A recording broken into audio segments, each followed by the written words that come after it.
Aujourd'hui, nous allons voir les propriétés des modules et des arguments des nombres complexes. Comme souvent, ce qui fonctionne bien avec les opérations en géométrie, ce sont les produits et les quotients. Donc on va voir ces propriétés-là. D'abord, les modules. Le module d'un produit est égal au produit des modules. Module d'un quotient, produit des quotients. Donc après, on peut passer à la puissance n pour tout naturel non nul. Par contre, pour la somme, eh bien, c'est le module de la somme qui est inférieur ou égal à la somme des modules. Alors pour démontrer que deux modules sont égaux, comme ce sont des nombres positifs, il suffit de démontrer que leurs carrés sont égaux. Et c'est bien pratique puisque nous savons que le module au carré, eh bien, c'est le produit du nombre par son conjugué. Donc voilà la démonstration.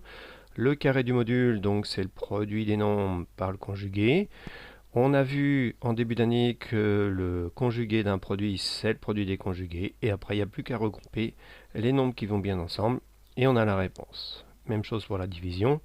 Ensuite, pour la somme, eh bien, quand on considère les points M et M' d'affixes respectifs Z et Z', quand on ajoute Z à Z', ça veut dire qu'on ajoute les affixes, donc on ajoute les vecteurs. Et quand on ajoute les vecteurs OM et OM', on a le vecteur OS, qui est la diagonale du parallélogramme OMS'.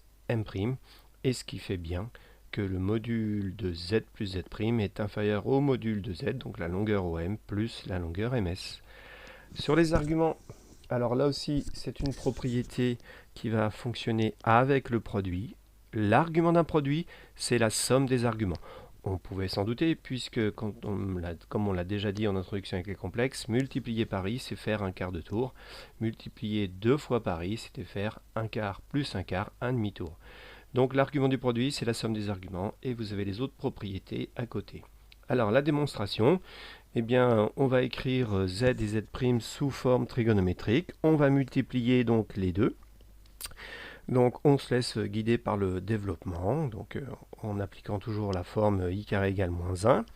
Et là on retrouve du cocos ici, donc c'est un cosinus de θ plus θ', et on retrouve un sico-cossi, donc on retrouve un sinus de θ plus θ'. Donc on retrouve que ZZ' c'est RR' par cos θ plus θ' plus i sinus θ plus θ'. Donc ZZ' est le complexe de modules RR', ça on le savait déjà, on multipliait les modules, et puis les arguments, eh bien on les ajoute. Donc ZZ' est le complexe de modules RR' et d'arguments θ plus θ'. Bon, et après le passage au quotient, une astuce algébrique classique. Et la partie la plus importante de ce chapitre, le lien avec la géométrie dans le plan, le module et l'argument. Donc si on prend deux points A et B, la distance AB, on a déjà vu la formule racine carrée de xb moins xa au carré plus yb moins yk au carré en seconde, et bien ça se transforme en module de zb moins za en terminale. Et puis l'angle entre le vecteur dirigeant l'axe des abscisses, donc là vous avez bien un dessin pour illustrer comment ça se passe. L'angle OUAB. Donc on reporte le vecteur OU à partir du point A. Donc voilà notre angle OUAB. C'est celui-ci. Et donc pour se rapprocher de ce qu'on a fait dans le cours avec l'argument, eh bien l'angle OUAB, eh bien c'est le même que l'angle OUOM. Donc on va voir tout de suite la démonstration. Je n'oublie pas la dernière propriété très importante, 4 points 2 à 2 distincts. Eh bien l'angle entre les vecteurs AB et CD, c'est l'argument de D-C sur B-A, formule à connaître par cœur. Bon, la démonstration, donc on va se servir du fait que le vecteur AB, on va le translater au point O, donc on construit le point M tel que le vecteur OM égale le vecteur AB. Les vecteurs OM et AB ont les mêmes affixes, c'est-à-dire ZB moins ZA. La longueur OM est donc le module de l'affixe de M, qui est B moins A, cet affixe. Donc cette longueur-là, c'est bien module de B moins A.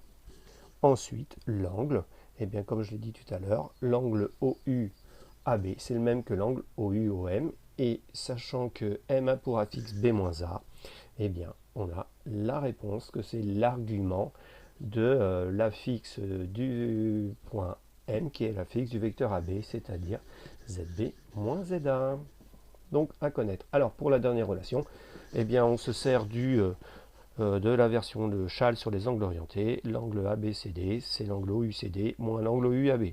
Ceux qui n'en sont pas convaincus, moins OUAB, c'est l'angle ABOU que j'ajoute à OUCD, donc ça fait bien l'angle ABCD. Donc d'après la relation écrite juste auparavant, OUCD, c'est l'argument de Z de D moins Z de C, donc argument de D moins C, moins OUAB, donc c'est l'argument de B moins A.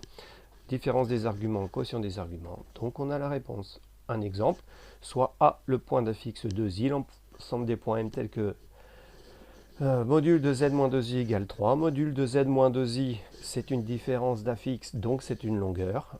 Donc le deuxième point, c'est celui qui a pour affixe z, moins l'affixe du premier point 2i, donc on va appeler le point A.